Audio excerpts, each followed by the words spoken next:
रज़ियल्लाहु ताला अन्हु सन, अबू उबैदा बिन जर्राह आए, उन्हें सिर तो लैके पैरों तक वेखिया, उन्हें कहा ये वो नहीं, ये वो नहीं, अपने हाकम नूं बुलाओ, जे ते निशानियां पूरियां होईयां जो तौरात अंजील च लिखियां ने, असीं बगैर लड़ाई तो चाबियां फड़ा देंगे और शिकस्त तस्लीम कर लेंगे।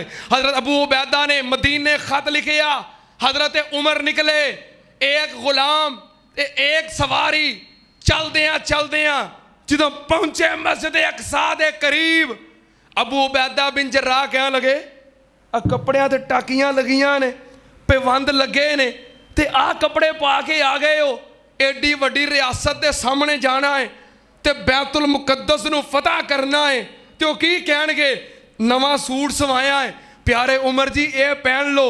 सैयदना उमर फरमान लगे अबू उबैदा जे तू नबी दा सहाबी ना हुंदा, जे तू अशरा मुबशरा विच दाखिल ना हुंदा, जे नबी पाक ने तेरा नाम लैके तेन जन्नती ना किया हुंदा, मैं तेन लम्मिया पा के कोड़े मरवाउंदा। अबू उबैदा सिर्फ तेनू छोड़ रहा इस वजह तो कि नबी पाक ने तेरा नाम लैके तेन जन्नती किया है, कपड़ियां में इज्जत लभना है। अबू उबैदा अल्लाह ने सानू इज्जत इस्लाम की वजह तो दी है, जो असी इस्लाम छड़ देंगे अल्लाह सानू जलील कर देगा, कपड़ियां च इज्जत नहीं। कई बंदे वो तैयारी ते जोर रखते ने, कई बंदे टीप टाप ते मेकअप ते जोर रखते ने, वन सवन्ने डिजाइना ते जोर देंदे ने। सैयदना उमर दा कौल सानू इज्जत अल्लाह ने कपड़ियां दी वजह तो नहीं इस्लाम दी वजह तो दी है, इस्लाम छड़ देंगे अल्लाह जलील कर देगा। गए वारी आ गई गुलाम दी, सवारी ते बहन दी ते उमर दी पैदल तुरन दी। गुलाम कह लगा नहीं हुण तुहाडी वारी मैं देना।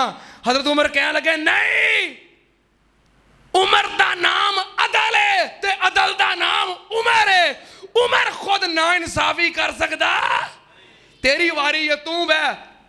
जुत्ती ला के हथ पकड़ी है, सलवार तां टंगी है ते चिक्कड़ दे विचों लंघ के ते गुलाम नूं सवारी ते बहा के ते मुहार फड़ के अमीरुल मोमिनीन जा रहे आए। उन्हें किताब खोली, तुरात खोली, उन्हें कच लिखे आए जरा बैतुल मक़दस फतह करना आएगा, वो पैदल होएगा, वह गुलाम सवारी ते सवार होएगा। वेख्या इंजी है, कह लगे इंजी है, अगे आओ। तुरातो अंजील च लिखे आए जो बैतुल मक़दस दा फाते बनेगा, ਉਹਦੇ लिबास के उत्ते पेवंद ते टाकियां लगियां होणगियां।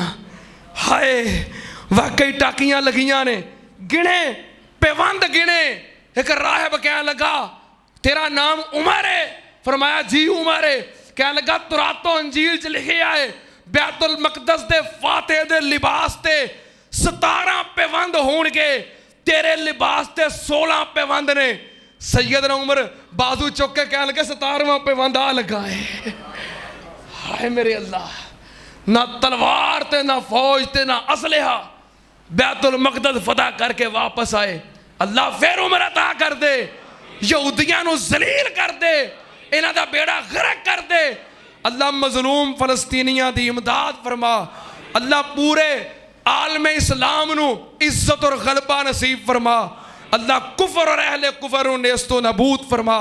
इंशाअल्लाह अगले जुमे अगे बात चलावांगे यहूदियां दे बारे, तन होर मालूमात इंशाअल्लाह कुरान और हदीस दे विचों, तारीख इस्लाम दे विचों होर इंशाअल्लाह तुहाडे सामने पेश करांगा।